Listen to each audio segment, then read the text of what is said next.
Hello, dear. How are you? Welcome you once again in the conceptual series.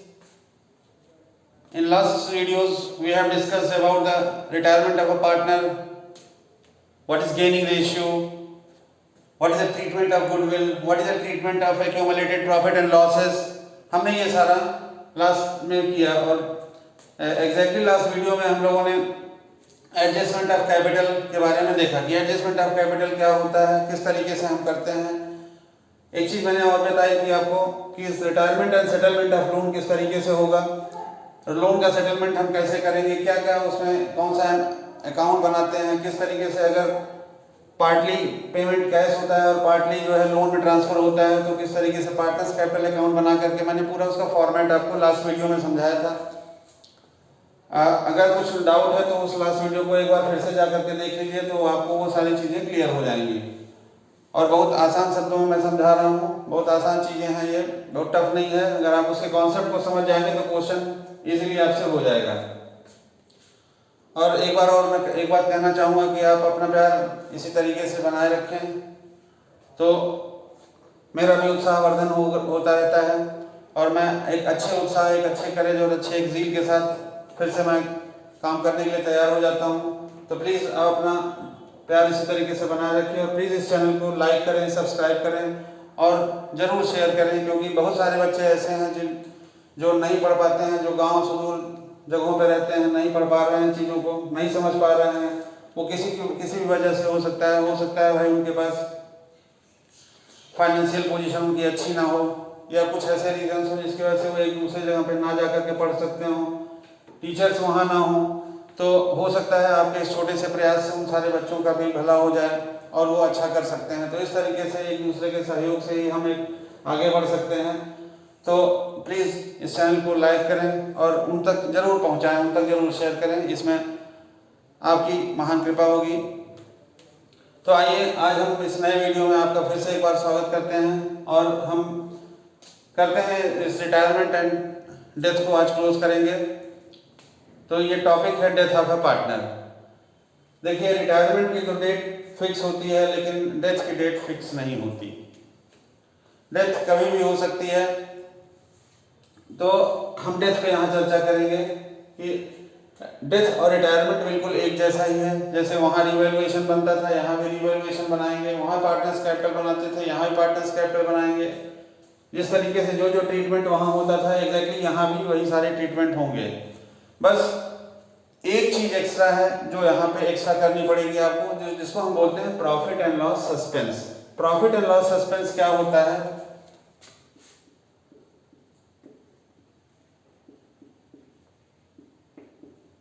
Profit and loss suspense, profit and loss suspense basically होता है कि अगर कोई भी partner अगले financial year में जाकर के फिर उसकी डेथ होती है तो फॉर एग्जाम्पल मैं अगर एग्जाम्पल हूं कि 1 अगस्त को हुआ, 1 अगस्त को अगर इसकी डेथ हुई है, यानी कि अप्रैल मई जून जुलाई 4 महीने के बाद इसकी डेथ हुई है अगले फाइनेंशियल ईयर में, यानी कि 4 महीने काम करके वो उसकी डेथ हुई। तो 4 महीने का कुछ ना कुछ सेल जरूर हुआ होगा, 4 महीने का सेल हुआ होगा तो 4 महीने कुछ ना कुछ प्रॉफिट भी हुई होगी। तो उस प्रॉफिट में उस डिसीज्ड पार्टनर का भी हिस्सा बनता है, तो वो हिस्से को हम कैलकुलेट करने को पीएल सस्पेंस बोलते हैं। ठीक है ना? ये पीएल सस्पेंस चूंकि पार्टनर फाइनेंशियल ईयर क्लोज से के पहले ही उसकी डेथ हो जा रही है तो कंपनी को, फर्म को जो है उसको पहले ही देना पड़ जाएगा, जो कि फर्म के लिए एक लॉस होता है। तो चूंकि सस्पेंस वर्ड जुड़ा हुआ है यहाँ पे, पीएल सस्पेंस, यानी कि ये एक तरीके से लॉस हो गया फर्म के लिए, हम इसको एसेट साइड में दिखाते हैं। ठीक है? एक्यूमुलेटेड लॉस है ये, एक तरीके से आगे आने वाले प्रॉफिट से हम इस लॉस को कवर करेंगे। ठीक है? तो पीएल सस्पेंस क्या है कि पीएल सस्पेंस अगले फाइनेंशियल ईयर में अगर उसकी डेथ हो जाती है किसी दिन, तो जितने दिन के बाद उसकी डेथ हुई उतने दिन का जो भी प्रॉफिट होगा उस प्रॉफिट में उसका भी हिस्सा निकालना पड़ेगा हमको। वही कैलकुलेशन को पीएल सस्पेंस बोलते हैं। पीएल सस्पेंस 2 तरीके से कैलकुलेट होता है। एक तो होता है कि on the basis of time, ठीक है, on the basis of time, time के बेसिस पे कैलकुलेशन होगा पीएल सस्पेंस का। दूसरा होता है on the basis of turnover, on the basis of turnover, यानी टाइम के बेसिस पे और टर्नओवर के बेसिस पे प्रॉफिट एंड लॉस सस्पेंस का कैलकुलेशन किया जाएगा। टाइम के बेसिस पे कैसे करेंगे? सपोज करिए ए बी सी तीन पार्टनर थे, 3:1 का रेशियो था, 1/6 पार्ट के लिए मिस्टर सी थे फर्म में। मिस्टर सी की डेथ हुई 1 अगस्त को, ठीक है, 1 अगस्त को डेथ हुई, 1 अगस्त 2020 को, ठीक है। यानी कि ये जो हमारा ईयर क्लोज हुआ होगा, वो ईयर क्लोज हुआ होगा 31 मार्च 2020 को। तो 2020 को जो साल खत्म हुआ उसके लिए पिछले साल का जो प्रॉफिट होगा वो दिया होगा, ठीक है, क्वेश्चन में वो प्रॉफिट दिया होगा पिछले साल का।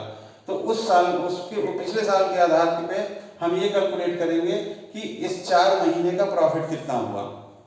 मान लीजिए पिछले पूरे साल का प्रॉफिट था 12,000 रुपए का, ठीक है, 12,000 रुपए की प्रॉफिट थी पिछले पूरे साल की। तो 4 महीने का प्रॉफिट कितना हो जाएगा? 4,000। सिंपल, कैसे? 12,000 इंटू 1/4, ये कितना आ जाएगा आपका? 4,000। अब 4,000 में इनका हिस्सा कितना बनता है? 1/6 का। तो जो भी इनका हिस्सा बनेगा उससे हम एक एंट्री पास करेंगे, क्या? Profit and loss suspense account DR, profit and loss suspense account DR to C's capital account, C's capital account, ठीक है, profit and loss suspense account दिया टू सीज कैपिटल अकाउंट। अब ये कितना होगा? 4,000 तो सबका निकल के आया 4 मंथ का, सी का कितना होगा? इंटू 1/6, तो ये कितना निकल के आया? 667। तो ये 667 इनका हिस्सा निकल करके आ गया। इस तरीके से ये 4 महीने की प्रॉफिट हुई इनकी। ये on the basis of time होगा, ठीक है ना, on the basis of time.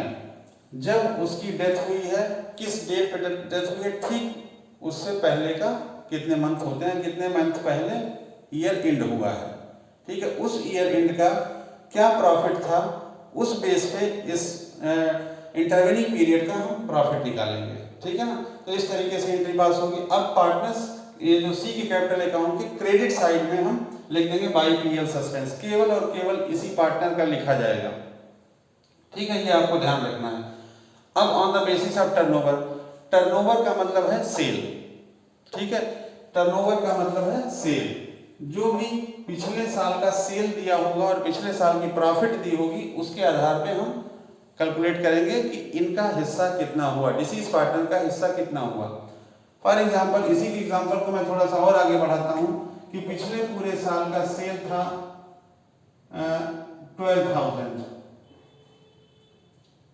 पिछले पूरे साल का सेल था, सॉरी, पिछले पूरे साल का सेल था 20,000, ठीक है, और सेल थी 12,000, ठीक है। पिछले पूरे साल का जो प्रॉफिट था, पिछले पूरे साल की प्रॉफिट थी 20,000 और सेल था, ये उल्टा हो गया,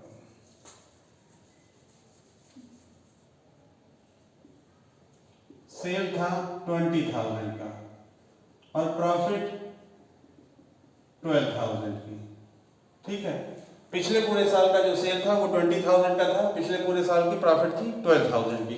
इस इंटरवेनिंग पीरियड का सेल सपोज करिए 4,000 दिया हुआ है, ठीक है, इस इंटरवेनिंग पीरियड यानी 4 मंथ्स का सेल जो है 4,000 दिया हुआ है। ये पिछले साल की सेल है, ये लास्ट ईयर की सेल है, लास्ट ईयर की, लास्ट ईयर का सेल, लास्ट ईयर की प्रॉफिट, इस इंटरवेनिंग पीरियड का सेल दिया हुआ। तो हमको प्रॉफिट कैलकुलेट करना पड़ेगा इसी के बेस पे। कैसे निकालेंगे कि 20,000 अगर सेल है तो प्रॉफिट कितना है? 12,000 का। अगर 4,000 सेल होगी तो प्रॉफिट कितना होगा? 4,000 इंटू 12,000 डिवाइडेड बाई 20,000, 4 5 या 20, 2400 ये निकल करके आया, ठीक है। 2400 हमारा ये प्रॉफिट निकल करके आया सबका, ठीक। अब 2400 में 1/6 का शेयर होल्डर है सी, तो 2400 इंटू 1/6 यानी कितना हो गया 400। अब 400 से हमारा जो है ये पीएल सस्पेंस निकल करके आया है, इसी एंट्री को एग्जैक्टली पास करेंगे, अमाउंट हो जाएगा 400 का, ठीक है। तो इस तरीके से दो मेथड हैं पीएल सस्पेंस कैलकुलेट करने के।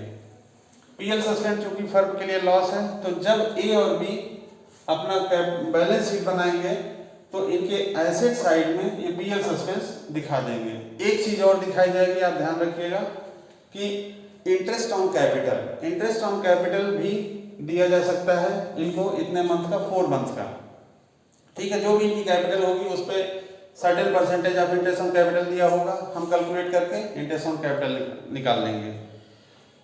मोस्टली यहाँ पे डेथ ऑफ द पार्टनर में ये पूछा जाता है कि उस डिसीज पार्टनर्स का कैपिटल अकाउंट हम पूछते हैं, मतलब जो सीएससी में बेसिकली डिसीज पार्टनर का कैपिटल अकाउंट पूछा जाता है।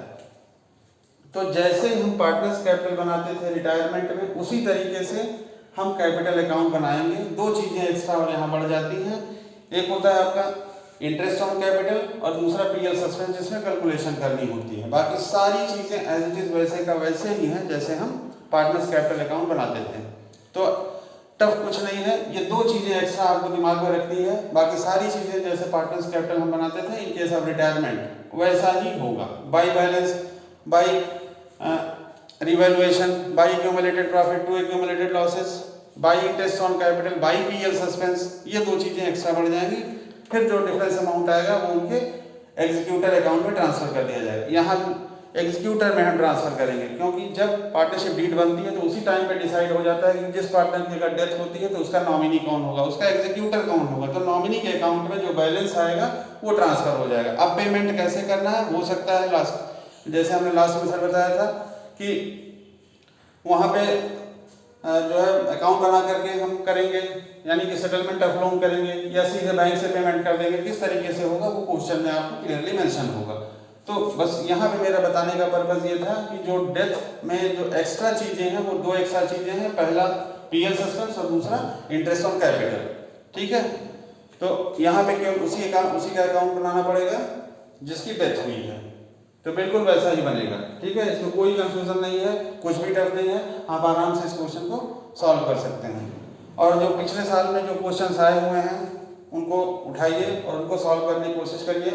अगर कुछ ऐसा लगता है कि टफ है या कुछ पूछना है या कोई कंफ्यूजन लगता है तो आप प्लीज़ कमेंट बॉक्स में लिख करके मुझसे पूछ सकते हैं।